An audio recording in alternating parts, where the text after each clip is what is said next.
It is Friday, February 26th, 2016. This is the SOS show here on AdrenalineRadio.com. Yep, AdrenalineRadio.com. That's here. I'm James Lott Jr., your host, and I'm welcome. I'm glad you could join me. Thanks for coming on and listening to the sound of my voice. I'm trying to get my cord together. There we go.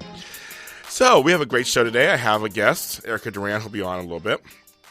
But, of course, I like to come on and say hello, good morning, good afternoon. If you're listening to this later, good afternoon, good evening. And I have my thanks and gratitude. But first, like I always do, I like to say good morning to my engineer, Brian. Yeah, I'm going to give you props right there. He was stalling because I was in the other room, yes.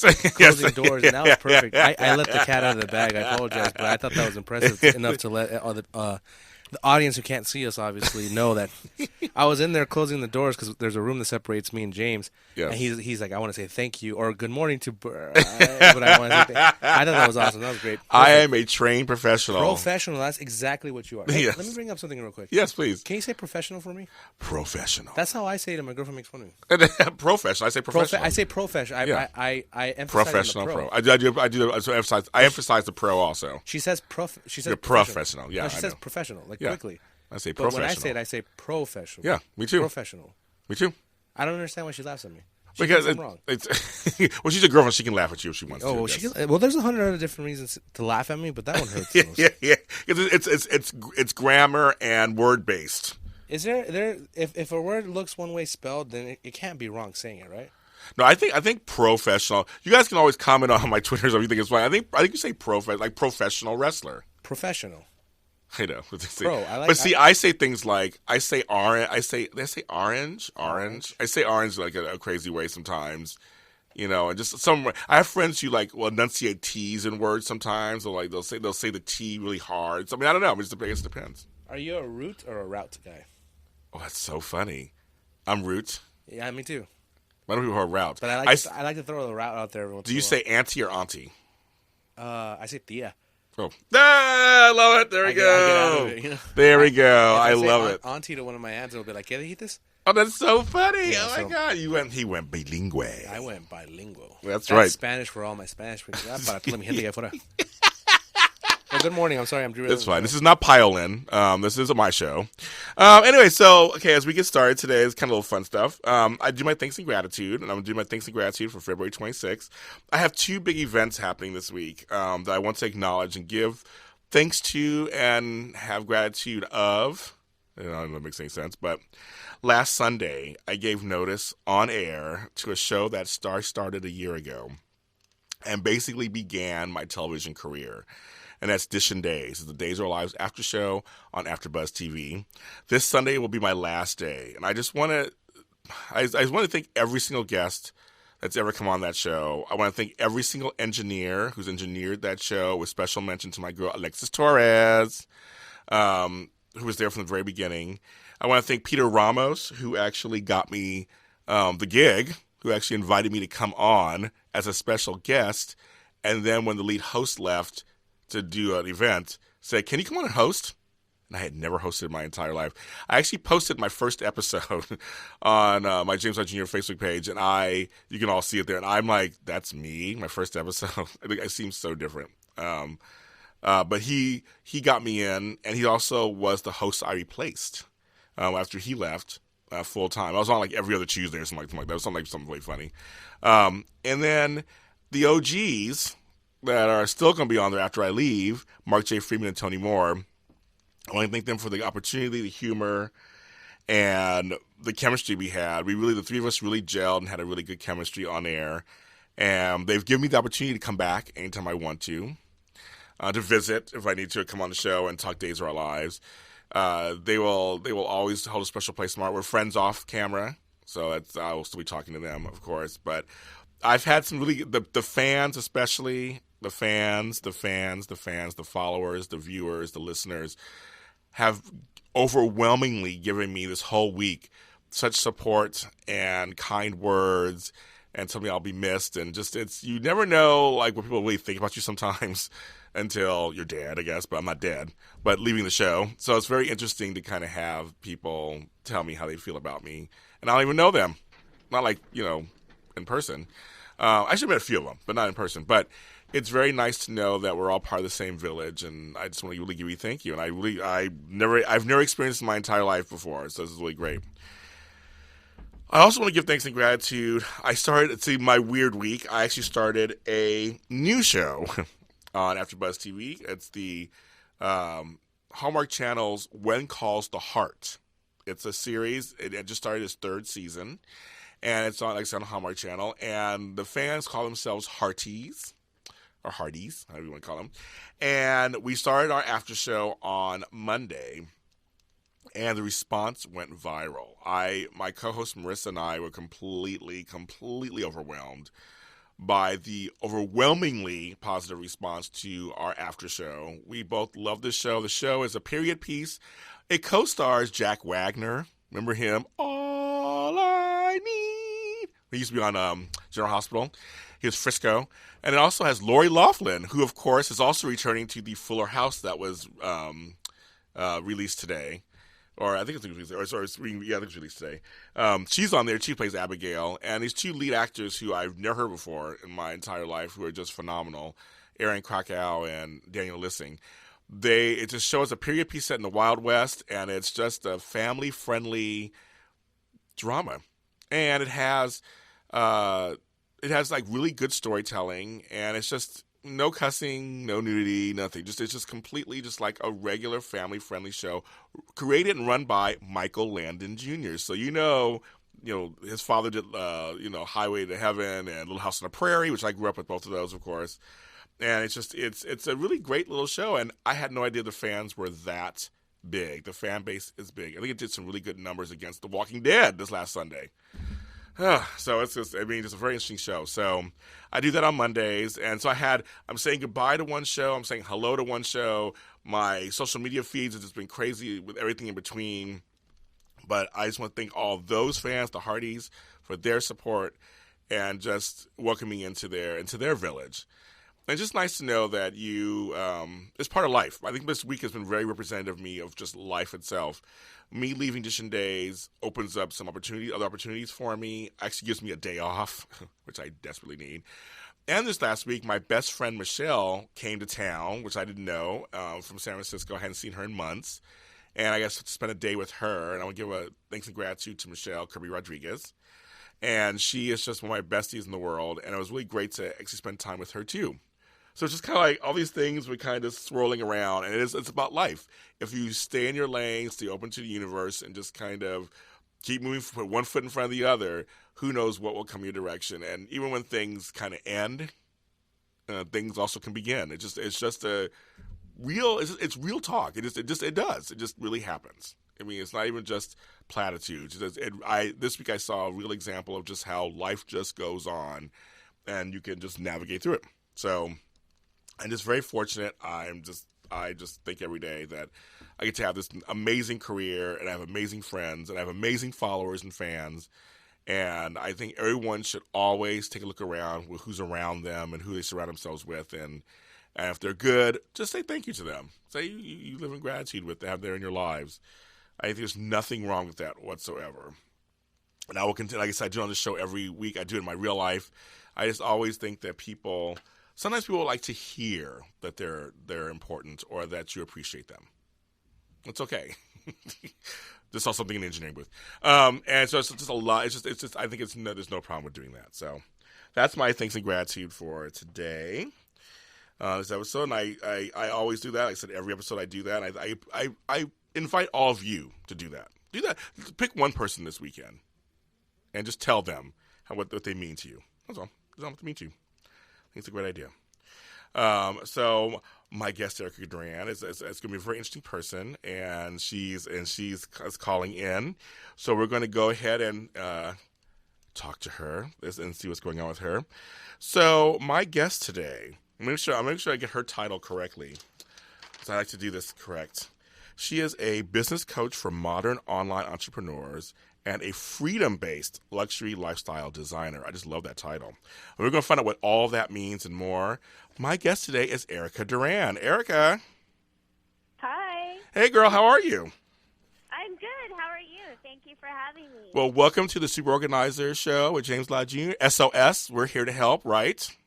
Right. So now the one thing I want to start off with you, because I was, I don't usually write down questions. I interview for a living, but I don't write down questions. I'll write down points and go from there. So my first point with you that was very impressive to me, your website. All my viewers, thank you. all my viewers out there, go to ericaduran.co. Your website is beautiful. And also, it's easy to navigate. Oh, thank you so much. That means so much to me. No, it really, really does. And my website I need to update anyway, but that's another story. But no, I mean, I want to talk about that for a second because, I mean, you and I both are coaches and we do this, what we do for a living and stuff. I mean, how important is first impression, and especially online? I mean, it's so important because people are just clicking around and, I mean, you have to grab their attention. You have less than 3 seconds to really pull them in and grab their attention. And especially if you're going after a higher-end client or a premium client or a luxury brand, it can't look homemade. Right, exactly.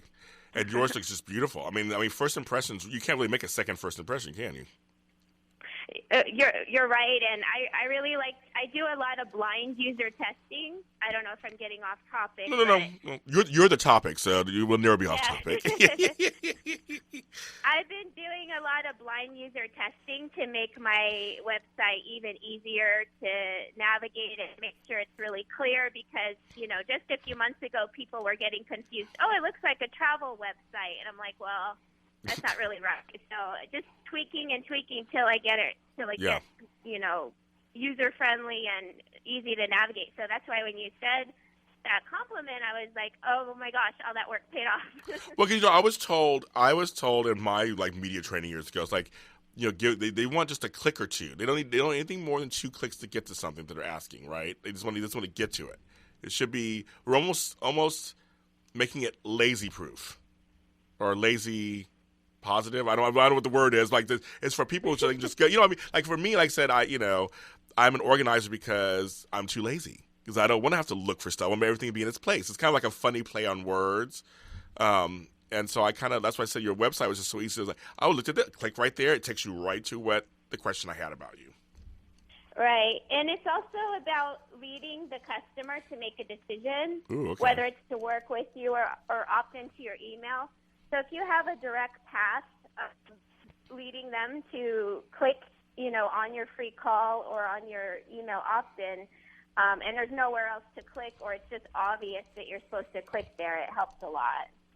I like that. That's a good point of actually, because we're going to talk more about what it is you do in terms of bringing customers to you, and that is a good point that you want them to be able to go, oh, yes, I do want to hire Erica because blank, blank, blank says on this page is what she does. And then they'll keep going, well, what does she do? And you want to look around forever trying to figure out what to do. I've seen some websites that are so not user-friendly at all. God, I hate digging for that. So, okay, so I just want to bring that up. I thought it was just really cool, and that was my first impression. So, I mean, that was really great. Thank you. So, explain to me, because I said a mouthful. These are your titles. You're a business coach and a freedom-based lifestyle designer. What does that mean? Well, I'm a business coach. But I don't want people to be tied to their laptop the whole time. I don't want people to be giving themselves a bad job or giving themselves a 80-hour-a-week job as an entrepreneur that a lot of entrepreneurs do. They feel like they have to be working all the time. Mm-hmm. So I work about an average of 3 days a week that are just solid work days. Okay. And I help people to tweak their work schedule between time management and using marketing automation and things like that. So they don't have to work so hard to get their business off the ground, and they can still enjoy what we're supposed to be is, have a little bit more freedom because we went into having a business for ourselves. Yeah. Because basically it sounds like to me that you want to be out. You want people to be out and doing what they're doing, not just sitting at a desk. Yeah, just, basically living life. And I've been actually traveling full time since 2012. So there's a lot of, travel time and time with bad Wi-Fi and all kinds of things where even if I wanted to work 7 days a week, I literally couldn't. Yeah, well, where are you based for viewers, the listeners who don't know? I'm based in Orange County, California, but today I'm in Scottsdale, Arizona. Oh, in Arizona. I like Arizona. I like Scottsdale. Yeah. Okay. It must be hot there right now, isn't it? It's pretty hot. It's pretty sunny. It's summer already. Ooh, 'cause, I mean, in LA it's hot today. I can only imagine in Arizona it's just really hot. So that's the coast. Now, you work with other professional organizers and entrepreneurs, because basically we're entrepreneurs. You work with people who have their own businesses, correct? Correct. I myself was a certified professional organizer for 15 years. Wow. So when I switched to business coaching, it just kind of was a natural thing for me to attract other organizers that wanted to build their business. And I also specialize in taking people that they think they might have a local hands-on business like an organizer, and if they want to travel full-time, kind of tweaking that business so they can do that. Ooh, okay, we got 2 points. I'm going to make sure I get them. Okay, so the first point, I make my little note to myself. You brought up 2 good things. Sure. Okay, so the first point is you were an organizer, you're a professional organizer yourself. Mm-hmm. What are a couple of things that you learned building your business that you're like, other people should know this? Sorry, this cut out a little bit there. I was saying that my question is, what are some things you learned as a professional organizer yourself in building your business that you felt like other professional organizers should know this when creating their business? Okay, well, first of all, I think the professional organizer industry really needs to value their work and charge appropriately. I see a lot of organizers out there charging, kind of on the same level as housekeepers, and I think it is a lot more expertise, and it takes a lot more professionalism to be an organizer and coach people through, getting rid of their stuff, decluttering, and then setting up systems according to their personality. So I think they really need to value their work more and stop with the hourly type of charging. And I'm really strongly believe in packages that will help them live, a better life and have a better living from doing what they love. And another thing is, a lot of organizers I run in are just deathly afraid of marketing. I know. I've had that also. Yes, I know. What's that about? Yeah, and it's like, that saying your marketing's more important than your mastery, and it really is true. I see organizers just reading books on organizing all the time, and I'm like, how to organize. Read a book on marketing. Yes, very good point. No, very good point. Yeah. Because one of the things that I've learned, because I come from corporate background, so when I got into this, I was already kind of business minded anyway. But a lot of organizers, there is some, they don't realize it's a business sometimes until they're in it. There's a lot of business stuff you have to do, right, to maintain and it. They just love it so much. Exactly. They can't get out of that. Why am I charging for this? I love what I do. Yes. It seems like a shame that I should be charging. Yes. No, yes. I've seen that. I've heard that. And also another thing, too, is I've heard people go, well, I could do it myself.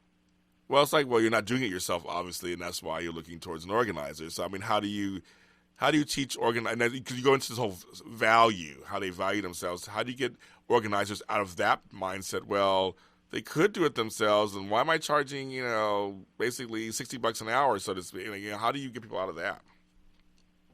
Yeah, I actually do a lot of wealth consciousness training with them, and also, setting their target market and their niche to, who they enjoy working with or what area they enjoy working with, and building up their positioning and their expertise in that area so that they get the confidence to charge more.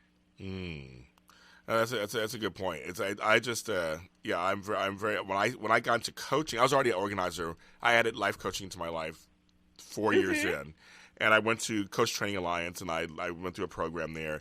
And what I liked about their program was I already had a business going on, but what they were teaching life coaches how to set up their business at the same time. And I love that because I'm like, as an organizer, I knew that it's like, okay, now you're basically as a life coach, you're gonna be an entrepreneur for the better part of this business. You got to set it up and find your target market and do your what they call hub statements. All these different words that a lot of my fellow coach trainees were like, I never heard that before. Like, what does that mean? And I never did that before. I thought it was very valuable information. Yeah, the target market is everything, and it's really overused online. And if you're in the online entrepreneur space at all, it's totally overused with the marketing avatar and everything. It's not really for the client's sake, and you're not really cutting off a market. Like if you work with just women, you're not. If someone else comes to you, you don't have to turn them down. But it's really for the business owner's sake. So you don't go crazy. It's so you can focus on one thing and actually move your business forward rather than spinning in all different directions. Yes, I completely agree. It's like, you don't have to say, okay, well, I mean, work's work. I mean, if work, you know what I mean? Like, well, no, I only work with divorced single mothers between the ages of 30 and 40. I mean, like, we're not saying that, right? Right. I mean, if someone comes in who's, married and 50, you're going to take it's a job, and it's still organizing, right? You're still going to do it. Right. But yeah, I've had people go, they get literal almost. Like, well, no, it's just more of you trying to kind of narrow down your focus so you can actually focus on the business part and kind of set things up. That's kind of how I took it. Yeah, and so you can be where those people are hanging out. You can't be everywhere. No. So you have to pick one and just go for it like your hair's on fire. I like that. My hair hasn't been on fire in a long time since I cut it, but yes, I do understand that sentiment. We also brought up the travel thing, and so because I have clients outside of California, it's something that I've always done. I mean, I have clients here, there, and yonder. So you said you help organizers, I guess maybe coaches too, how they can take their business on the road. Right. I did that myself when I switched from professional organizing to being totally online.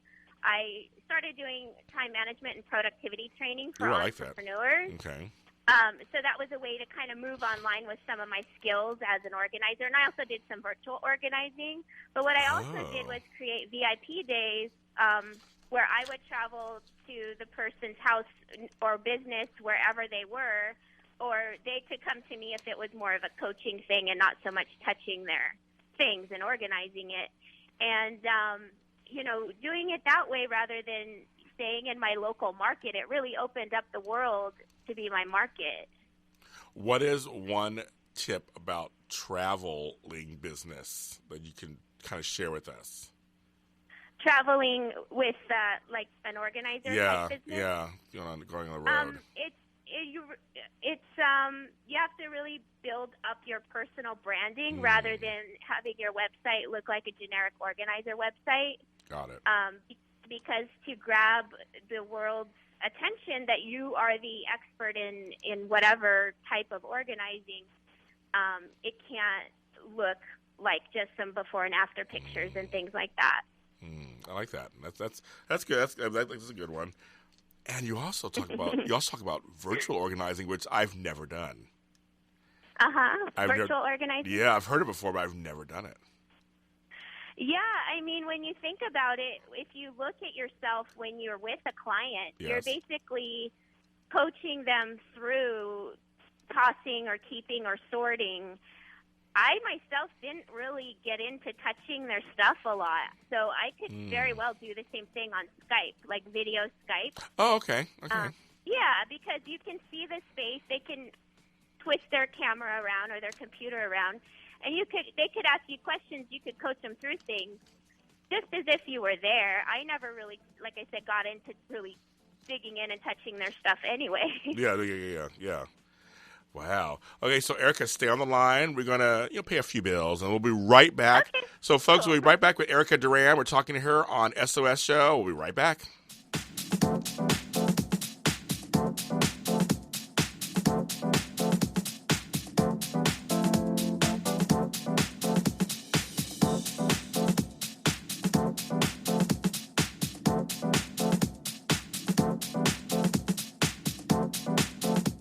Last night we put on an epic light show. Yeah, we did. The crowd loved us. We love the crowd. Wait, but there were only 4 people out there. Yeah, but did you see their 4 faces? All 8 of their eyes lit up brighter than ours. And we're fireflies. Yeah, we are. Hey, that one girl, she looked like she'd never seen glow in the dark like this before, and we invented glow in the dark. Yeah, we invented it. And we're gonna be out here every night, rocking out our light show at a forest near you. Woohoo! So come check us out. Check us out. And bring your kid, all ages show. Oh, but don't bring any of those glass jars, because they make us kind of nervous. Yeah, and I'm super claustrophobic. Whether you're rocking their world or they're rocking yours, some memories never fade. Come alive with the forest. Visit discovertheforest.org to find a forest near you and discover other cool things to do when you go, like fishing, biking, or even camping. Visit discovertheforest.org. See you later! Yeah, see you soon. Brought to you by the U.S. Forest Service and the Ad Council. Do you know the value of your property is directly influenced by your landscape? It's called curb appeal. Poor curb appeal or a bad landscape devalues your property, makes it worth less than it could be. But a pristine landscape can increase the value of your property 10, 20, 30% or more. It'll behoove you to have America's most listened to garden expert and master gardener Nick Federoff evaluate your landscape. He'll offer an in-depth analysis on how to plan, improve, or change your landscape within your budget. He's also available to consult with your landscape architect, contractor, and gardener. Use Nick as your personal liaison to help you make the right decisions. For a landscape consultation to increase your curb appeal, call Nick's office at 562-945-6469. That's 562-945-6469. 562-945-6469.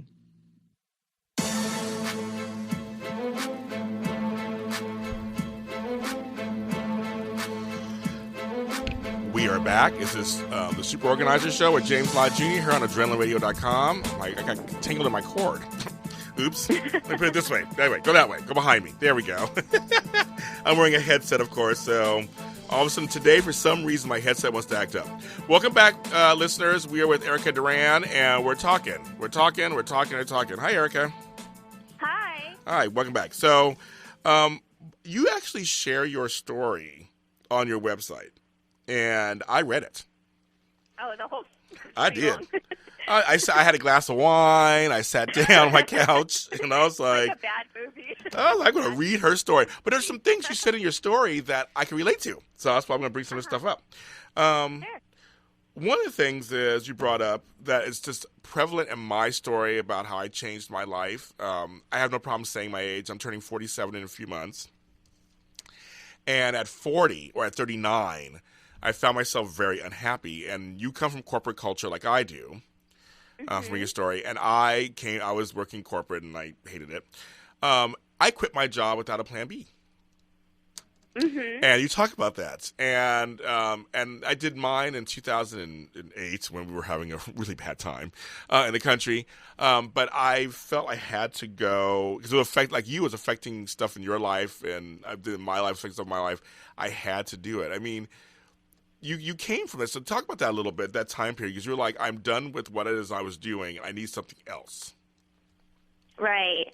I was a hotel executive.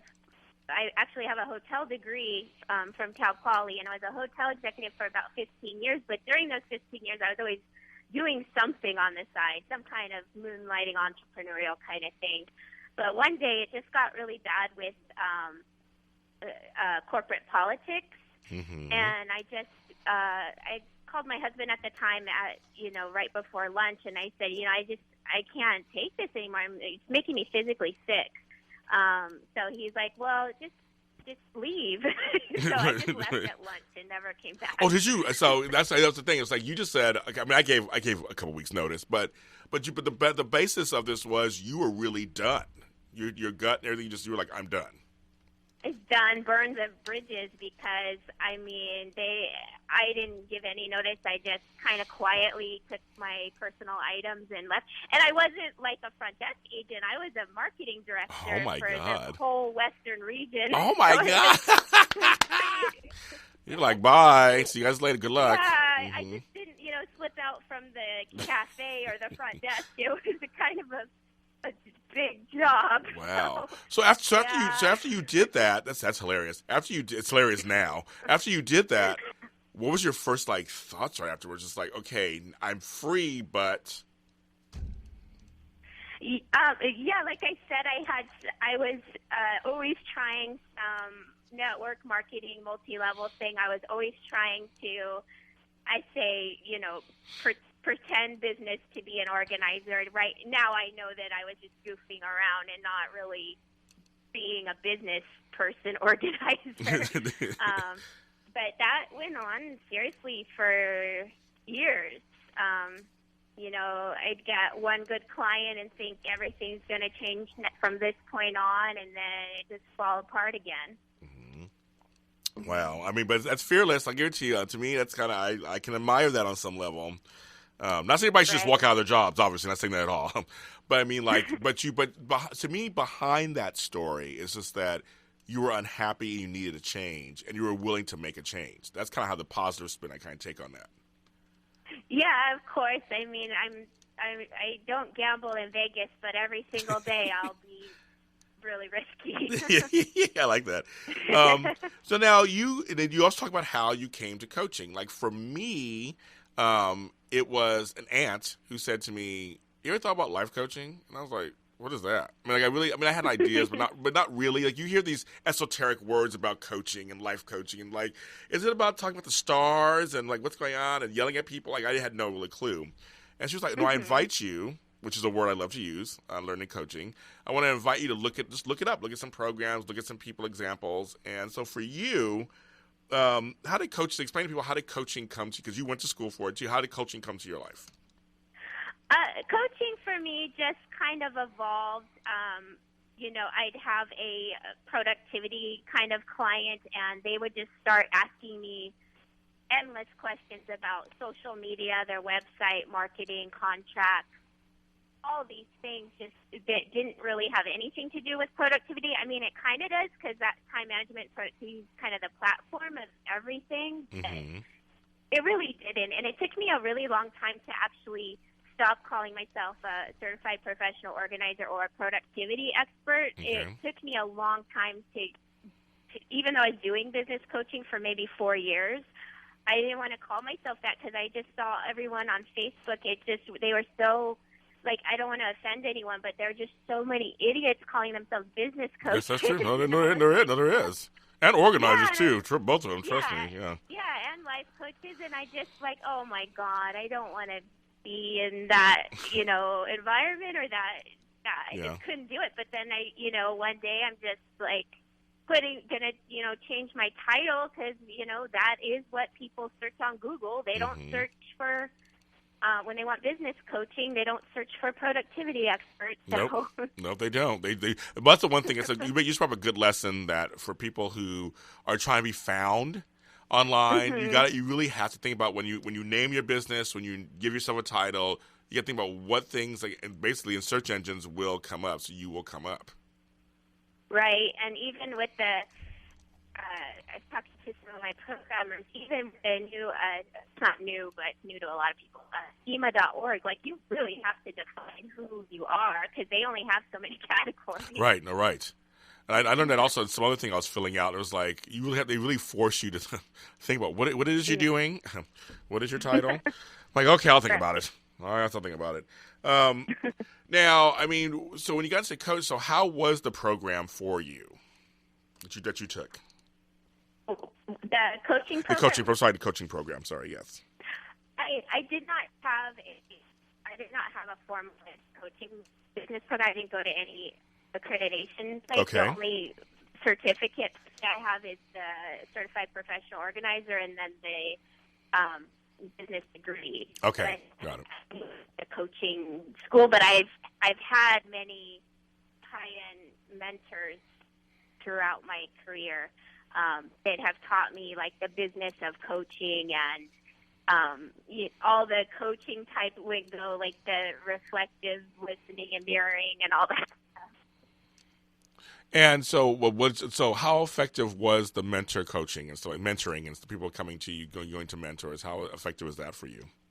Yeah, signing up for my first Kaya mentor really did change everything from, like, before when we were talking about my struggles in the beginning of, getting one good client and thinking my life was going to change from that point on, and then being broke again. Yeah. I was really down to my last little pocket of opening on my Amex card, and invested it in coaching, and that's what really changed everything around. I believe that package was about $5,000, and it was pretty much the last money I had in the world just open on my Amex, and it just changed everything right away. It just turned around. I sold my first, after spending that $5,000, I sold my first $12,000 package within 30 days. Wow. Wow, that's amazing. It's funny because we picked a business. I mean, entrepreneurship is not for the faint of heart. It's not a stable business kind of a model. I mean, it can be once you start working. You have to always kind of work on it, don't you? Yeah, I mean, you can set up your systems and all, but someone or something always has to be working on your business. It doesn't necessarily have to be you. It could be your employees or virtual assistants or Facebook ads, but something or someone always has to be working. I agree with that. I always call it the maintenance part. I mean, it's funny because it setting up a business was very much like being an organizer for me. It was like, yes, you go in, you do all the pre-work, the work, all that stuff, but then it becomes maintenance because once, as we know, once you're organized, you're not really done. I mean, like I'm cured. Like that's not really how it works, right? Right, we're never finished. We're never finished. For sure, we're never finished. You're never finished. I mean, it's one of those kind of things. Like it's not like that. But like with having a business, I found, because I've been doing it 7 years now, and I literally started from scratch. I mean, I was like, okay, I'm going to just do this on my own. There's always just this. I'm still finding out things. I love it. I mean, I completely love it, but I'm still finding out things. As 7 years in. Totally. And what I see a lot with all entrepreneurs, but especially professional organizers, they're trying to launch their business. They're working as if they're in maintenance mode. They're not doing that big oomph or that big launch in the beginning. And I know launch is really overused and thrown around. Yeah. But they're brand new, but they're kind of working like they're in maintenance mode. Can you explain a little more about that for a few viewers maybe thinking maintenance mode? Like, what does that mean? Yeah, it really does take a serious 30 to 90 day outreach push, just contacting, getting in front of people, speaking, podcasts, whatever your medium is.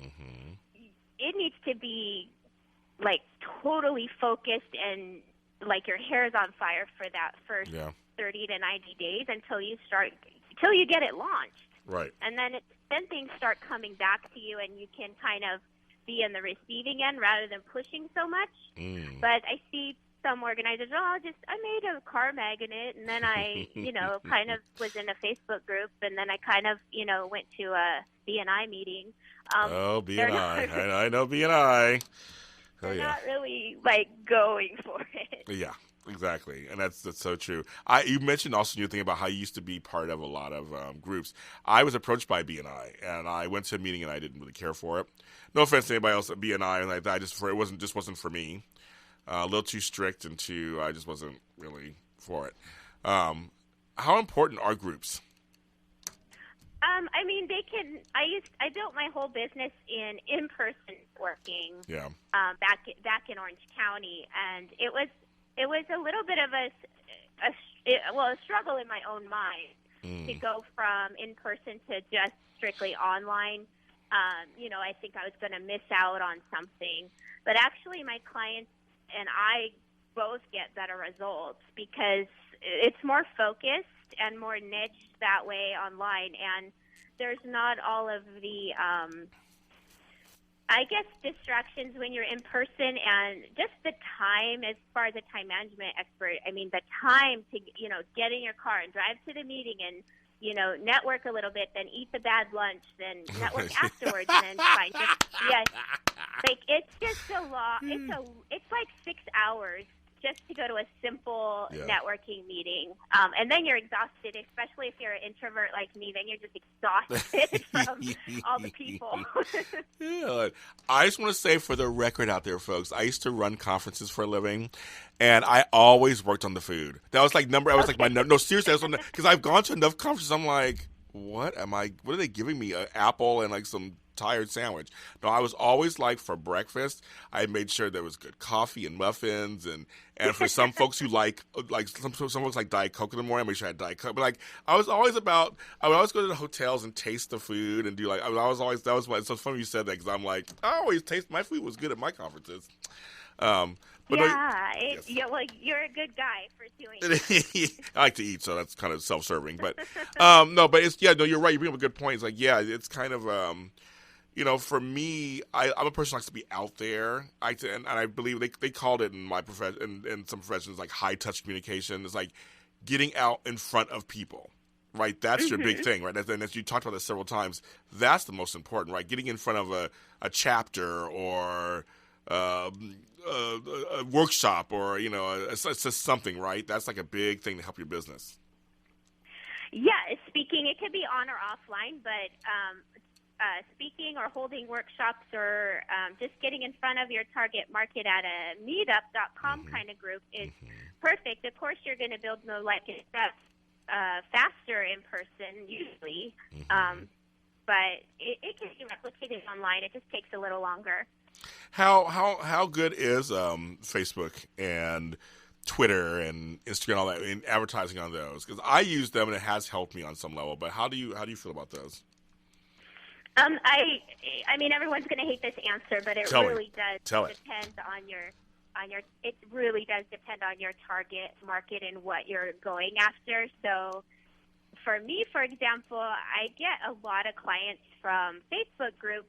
But I also am on Twitter because that's where I get my hotel podcast sponsors. So I would have trouble getting podcast sponsors on Facebook because it's just a different medium and different people are hanging out at different places. So, I will get some clients from an in-person workshop, but I don't think I've ever gotten a client from Pinterest. So it just depends. And I know coaches that get a ton of clients from Pinterest. So it just depends on your unique personality and who's naturally attracted to you and where they're hanging out. Makes sense.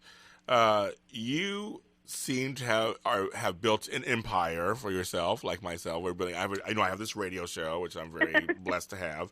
I'm also on television, so I'm a television producer and host. So I get to promote myself to death. Wow. So I luck out. I get to promote myself and all my projects. But like for you, because you've done podcasting too, and you have a book also for entrepreneurs, correct? I have a podcast and a web TV show, and then I have a little guidebook that's my free offer. That's 10 Secrets to Snag High-Paying Clients. Yes. That's all over my website. So yes. It's just a little guide, pretty much. I wouldn't say it's a book. Okay. Well, it's under your website it says book, but yeah, I know I saw it's a guide. Yeah. But no, I was again impressed because I was like, oh, she has vlog, this. So when you were creating this business, you really felt I need to hit all kind of media areas, and that's why you went into those things. It partly because I was mixed. There's a lot of reasons. One, for SEO purposes, to have all the link backs. Two, to be visible in all those different mediums. Three, I do a lot of cross content. So, like, you'll see a blog post being read on a podcast or something like that. There's a lot of cross content pollination going on. Yes. And am I on 4? 4 would be mixing the lifestyle pieces into my business. So I wanted to live at these beautiful resorts. So I approached them for being podcast and web TV sponsors. So my videos would look good because, Hawaii would be in the background. Yes. And I would get to stay there. So it was partly mixing my desires and my lifestyle into my business to make my business fun, to make it, overall look better or unique. Not better, but unique than just sitting at my desk talking to my laptop as a video. I love that. Because that leads me into this freedom-based luxury lifestyle designer. What is that exactly? That's a little bit like we talked about before, setting people's businesses up so they're making a high income without working incessantly. And so like for me, I was Orange County, married, corporate job, all the toys and electronics and cars. I was, picket fence, 3 dogs, and that was like suffocating. That wasn't for me. So I didn't want to have 2.3 kids and retire at 60. It's that 0.3 kid that always kills me. Yes. Yeah. I'm like, what kind of kid is that? I don't know where they're getting Yeah, them, where are but, the kids? I mean, that just wasn't me. I never wanted children. I mean, it's just not for me. Mm-hmm. So I help people kind of get to their true desires and build a business around that rather than just diving into the business and not looking at the lifestyle pieces. Yeah. I don't want people working themselves to death and having a great business or not having a great business. Just something that, because we can these days with the internet, just something that's fully integrated. Yeah. Where the lines are a little bit blurry between what's your business and what's your lifestyle, but you love every minute of it. I love it. So, Erica, stay on the line. We're going to go away for a couple of moments. So, folks, listening to Erica Duran and myself here on the SOS Show. I'll be right back.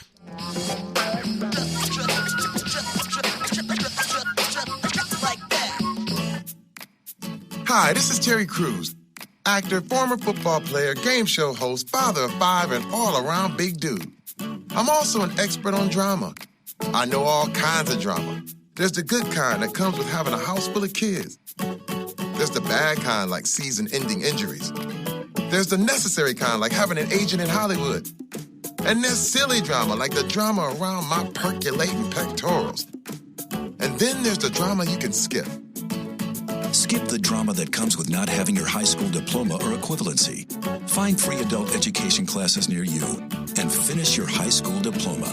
Visit finishyourdiploma.org. Or text diploma to 97779. Message and data rates may apply. Reply STOP to opt out.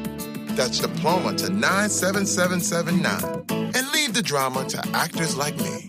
Brought to you by the Dollar General Literacy Foundation and the Ad Council. Keyboard Cat, Hamilton the Pug, and Toast Meets World. These are some of the internet's most beloved pets. With millions of YouTube views, shares, Instagram likes, followers, and fans across the globe. But what do all these amazing pets have in common? Their stories started in a shelter. Start your story. Adopt a dog or cat today.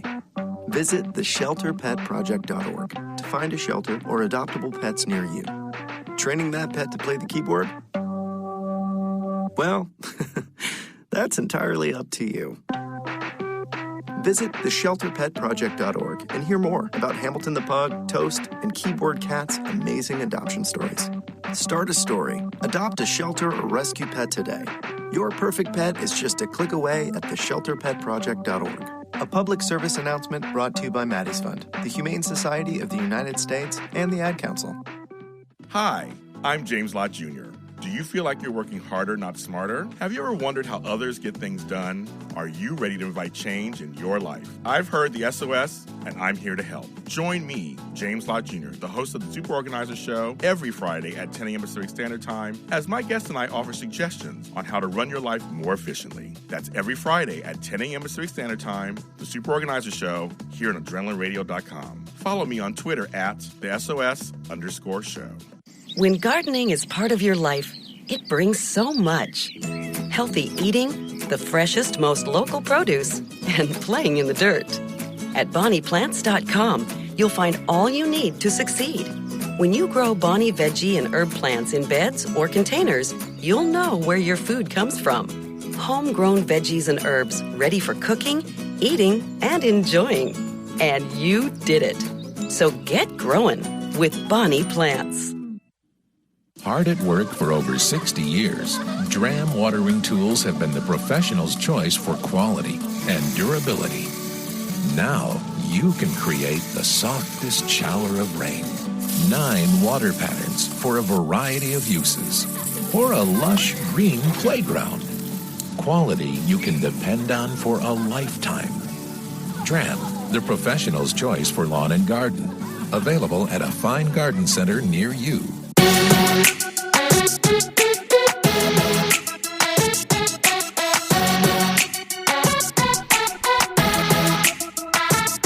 We are back. This is the SOS Show with James Lott Jr., and I'm talking with Erica Duran. And this is a good show, Erica. You have to come back. You've now become a friend of the show. We're going to have you come back. Good. And talk more. This is a great format. I love your show. Oh, thank you so much. I love having people, in our fields, and we have so much to talk about. And so I'm going to have you come on, and we'll pick specific topics and, like, real big topics, and we'll discuss them for an hour. How's that? Okay. We'll do that. So what I do is, what we're doing is towards the end of the show, and what I always do is I ask my guests the same 2 questions. I don't prep them beforehand because I always want it fresh. Okay, so you ready? Yep. Okay, so I believe in language. I believe language is very important into our motivation. I believe language can also stop us in our tracks and make us do nothing. And I just really believe in words. I think words can be very powerful tools to advance your life, especially in organization, time management, entrepreneurship, coaching, everything. So my first question to you, Erica, is what word in the English language do you think we should take out of our vocabulary? I think busy is a 4-letter word. Yeah, that's a good one. No one said that. No one said that. I like that. Explain a little bit why, please. Well, people just run around the so-called networking groups that we just talked about and all over the internet and everywhere and just, I'm so busy, like it's a badge of honor. Yes. And it's just, I even wrote an article. It's called Busy as a 4-letter word. So that would be my word. I actually did an article called, because I have my own blog also, and that's what kind of led me to this radio show. I said, I'm tired of the crazy busy. I'm crazy busy. I'm crazy busy. I'm crazy busy. Now, folks, I am crazy busy. I mean, I really am. And Erica, I know you are too. But I'm like, but I don't want to say that anymore. I've learned not to say those words. I love that you picked busy because it just kind of seems like we're all doing stuff. We're all got things going on. We don't really need to state it, so to speak. So I kind of like that you picked busy as a word because I don't. Well, it just negative reinforces. Yeah. I mean, your words and thoughts are things, and then you're telling yourself you're too busy. You're just going to start to believe it. Just like if you have a positive mantra, that's going to get programmed in as well. Yes, I agree with that. And number 2, then what word should we all be saying in our vocabularies or putting back into our vocabularies? I mean, I'm going to be a little silly here. It's not technically English, I guess, but I would like to see a lot more aloha around. Oh, I like that. Well, the aloha has a great connotation by it. Yeah, it's hello and goodbye and I love you. Yeah. And I think we should just all live with a little bit more aloha. And ha means breath of life. So when you're saying aloha to someone in their face, it's like you're exchanging the breath of life with them. I love that. Oh, my God, that is beautiful. I love that. That's great. I loved Hawaii. I've been to Hawaii. I loved it. But I love that sentiment, of course. Because, I mean, I always feel like, I don't know how you feel, but I always feel like I come from, other country people in my background where village mentality is in. And I always say it's on this show, it takes a village to raise me. And I just believe in that we kind of get away from that sometimes. But we're all, like, you're part of my village now, Erica. Like, we're all part of each other's village, right? I kind of feel that way. And we should all work together because I think what you're doing is you're trying to help other entrepreneurs, whatever the fields are. You're trying to help them be the best they can be, correct? Yeah, and bring their unique personality out because I'm really, bored on Facebook seeing the same person over and over. I mean, they're different people, but they're doing the same thing in the same way, and it's just getting really saturated. And everyone has such unique talents and gifts and words that they use and, the way they do things, that they need to bring that out more rather than modeling someone else so closely. Mm-hmm. And so for you, Miss Erica Duran, how do you? What is one of the basic ways you stay motivated in what all the things that you're doing? I think staying motivated it is mixing into things that I really want to do and making them part of the business. So, last year I said I wanted to go, live in Hawaii for a while, and I'm like, well, if I'm going to go over there, I might as well do some VIP retreat intensive, and then I might as well shoot my videos over there, and then I might as well do the podcast launch from there. So it's making parts of my business that could seem overwhelming, like, shooting 30 videos and things like that, and making it more fun or more me. Because I that's why one of the things I like about you is because I'm very much about me, because I feel like I'm the brand, basically. It's me. And so everything that I do, I try to infuse me in it, which is not a bad thing, obviously. I mean, it's using yourself to make your business great, of course, what part that is. And I kind of like that that's kind of your thing, too, is that I always tell people there really is no one way to – I mean, sometimes there is one way to do stuff, but most of the time there isn't one way to do something. It's kind of unique to each individual. And it seems like you're kind of part of that same belief. Right. And I see people just modeling other people too closely, or, here's my 5 steps to kill it on Twitter. Right. And then someone else will follow that or buy that program, and it doesn't work for them. Well, it's because your audience isn't on Twitter. If you bring out more you, your ideal clients will come to you. They'll be attracted to you, and work won't be so hard. It won't be so hard, basically. I agree with that. I like that. Miss Erica, thank you so much for being on my show. Thank you. It's been so much fun. It has been. I really appreciate it. And can you tell the folks listening where they can find you? Sure. Well, my online hub or octopus of everything is my website. So it's ericaduran.co, ERICADURAN.co. And on there you'll find links to all my social media, the vlog, the podcast, the blog, everything. So go there, folks. It's beautiful. Like I said, top of the show, it's a beautiful website. Go to it. Go to it now. And, of course, I'll be posting your stuff on my pages and everything, too, of course, so they can find you even easier. Right. Thank you. Well, thank you, Miss Erica. We will talk soon. You have a great weekend. You too. Aloha. Aloha to you, too. Bye. Bye. So that was Erica Duran, who is a business coach and luxury lifestyle developer. And so she's just, as you can tell, she's a great person with great personality and feeling. And, of course, it's a show that I strive to bring all kinds of people in the different industries to about their philosophies and what's going on with them. Share with you, because I do believe that everyone learns differently. Everyone hears things differently. There are certain things that might be speaking directly to you, might speak directly to you. Let me get my grammar together. Speak directly to you. I hope that when you listen to my radio show that you pick what kind of comes to your ear and may work for you. And then, of course, I post these where you can listen to them over and over again all over the place afterwards. You can download them from here at Adrenaline Radio too, of course. But that's my hope, is to introduce you to people who have very interesting, positive points of view, because that's what we need these days. I am done with the negativity. As Mary J. Blige said in her song some years ago, no more drama. That's right, little Mary J. Blige. I actually met her when she was very nice, very tall. Okay, so that was another SOS show with James Lott Jr. I'm so glad that you guys stuck it out, because we weren't here last week, but I'm back on regular schedule. I'll be here every Friday from 10 to 11 p.m. Not at nighttime. 10 to 11 a.m. Pacific Standard Time is what I wanted to say, which turns to 1 to 2 p.m. Eastern Standard Time. Folks are telling me, say Eastern Standard Time, so I'm trying to add that in there, of course, which means that Eastern folks listening to me too. That's great. You can find me all over social media. The SOS show, SOS_show on Twitter, Black Hope LA on Twitter, James Lott Jr. everywhere else. There's also a Super Organizer show page on Facebook. There's the blog, the superorganizeruniverse.com, and of course the granddaddy of them all, my website, which I need to fix, the superorganizer.com. I appreciate each and every one of you, and aloha.